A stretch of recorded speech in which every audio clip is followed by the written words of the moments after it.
کم خلک د های بلډ پریشر زیات شکار کېدلی شي. مطلب دا دی چې هغه کم خلک دي چې دوی لایف سټایل ډېر چینج کړی وي، په هغه وجه باندې دوی د های بلډ پریشر یعنی د هایپر ټینشن، یو خو هایپو ټینشن دی، هغه ته موږ لو بلډ پریشر وایو. مطلب بلډ پریشر چې ته یعنی تر 80 ملي میټر هجې چې لو وي دې ته موږ هایپو ټینشن وایو میډیکل ټرم کې صحیح دی. او کوم چې هغه هایپر ټینشن دی هغه ته های بلډ پریشر وایي. دا چې تر 120 ملي میټر هجې څخه پورته سي دې ته موږ های بلډ پریشر وایو. نو کوم چې د های بلډ پریشر دی یعنی د دې کم خلک شکار کېدلی شي. ګوره اول هغه ګروپ کوم چې سالټ استعمال زیات کوي، مالګه، پښتو کې موږ مالګه ورته وایو، سوډیم کلورایډ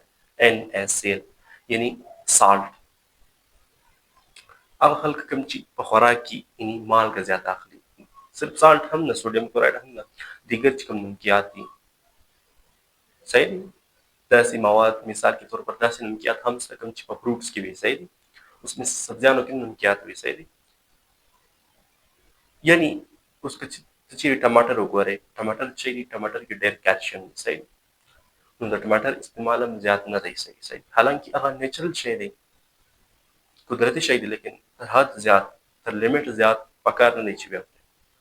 نو پکار دا دی چې د بیلنس ډایټ یوز وکړئ صحیح. نو سالټ چې د هغه باید چې کم یوز کړئ. په دویم نمبر باندې هغه خلک کوم چې ایکسرسایز نه کوي، ډیلی چې کوم فزیکل اکټیویټي د دوی هغه دوی نه کوي. ایکسرسایز چې موږ ورته وایو فزیکل اکټیویټي، جسمانی ورک، مطلب ډیلی یو نیمه ګنټه یا یوه ګنټه جیم ته تلم، کلب ته تلم، ډوډۍ ټایټ ایکسرسایز کوم، یا دا نن یو داسې سپورټس مثال کے طور پر سایکلینګ دی صحیح دی یا رننګ دی، په دې کې یعنی واک کول صحیح دی. نو دا ټول هغه یعنی پکار دی چې دا ایکسرسایز وکړي. نو تاسو معلوم دی صحیح ایکسرسایز ورزش، نو دا که رننګ وي، سایکلینګ وي، جیم ته ځئ، هر شی وي دا صحیح، 1.5 घंटे से 1 घंटा پورې یعنی ایکسرسایز کول لازمي دی صحیح. په دې کې بیا په دریم نمبر باندې هغه خلک کوم چې موټه زیات موټاپا په دوی کې راغلی وي، اوبیسټي، اوور ویټ چې موږ ورته وایو، یعنی دوی چې وي دوی په جسم کې د فیټس مقدار زیات وي، چربي، یا دوی د کاربوهایډریټس زیات استعمال کوي. هغه خلک هم د هایپر ټینشن، د های بلډ پریشر زیات شکار کېدلی صحیح دی. په څلورم نمبر باندې هغه خلک کوم چې څه دي یعنی بیلنس ډایټ استعمال نه کوي، متوازن غذا. بیلنس ډایټ مینس متوازن غذا، مطلب هغه خوراک کوم چې متوازن وي، په دې کې مطلب دا دی چې هر شی شامل وي. ګوره که ته خوراک کوې دې کې به ډېري پروډکټس هم وي، کوم چې میټ ګروپ دی یعنی غوښه چې کومه ده دا به هم وي، سبزیانې به هم وي یعنی ویجیټیبلز، په دې کې فروټس دي صحیح دي دا به هم وي. مثال کے طور پر زه راوایه په دې کې کوم چې هول ګرینز دي یعنی اناج یعنی دالونه دي، مطلب any type of food چې کوم د هغه ستا په ډیلی خوراک کې شامل وي نو دا ډېر بیسټ دی صحیح. ها په دې کې هغه خوراک زیات کول کوم چې فایبر او پروټین زیات دی صحیح. فایبري خوراک یا پروټینیس خوراک کول ډېر ښه دی. اوس ګوره زیاتره خلک ته دلی وي کلسترول، یعنی دوی د کلسترول لیول زیات شي، په دې سره هم هایپر ټینشن پورته کېږي په رګو کې، په ارټریز، مطلب دوی فیټس زیات اخلي صحیح دی. نو دا هم پکار نه دی. بهتره دا دی که ته چې بیلنس ډایټ یوز وکړې نو دا ډېر ښه دی صحیح. په پنځم نمبر باندې هغه خلک کوم چې څه دي منټل سټرس کې زیات شامل.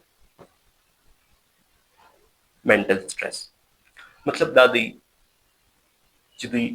دماغي بوج هر ټایم ډپریشن کې دوی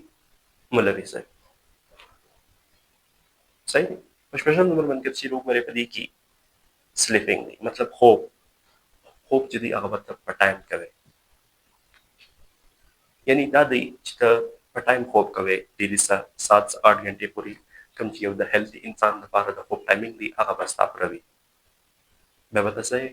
بیا به ته هیلتي وي، د هایپر ټینشن څخه به بچاو. په اووم نمبر باندې که ته چیرې وګورې هغه خلک کوم چې اوبه کمې څښي، یعنی د اوبو استعمال ډیلي تقریبا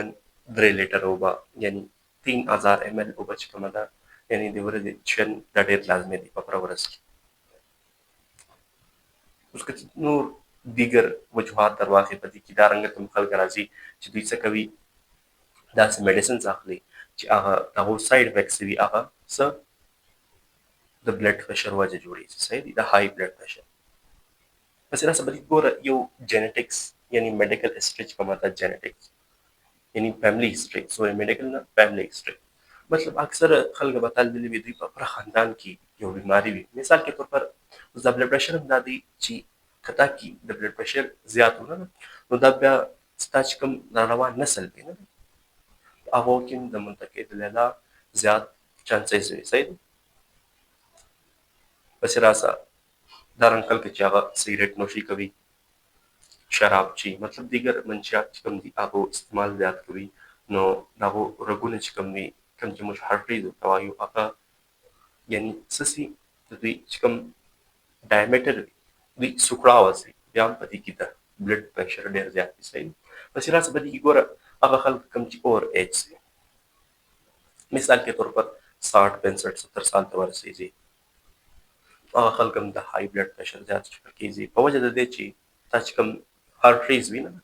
په هغه عمر وتلی وي نو هغه چې وي سوکړاو سوي وي په دا وجه هم د های بلډ پرشر خلک شکل کېدلی صحیح هغه خلک کوم چې اوور ایج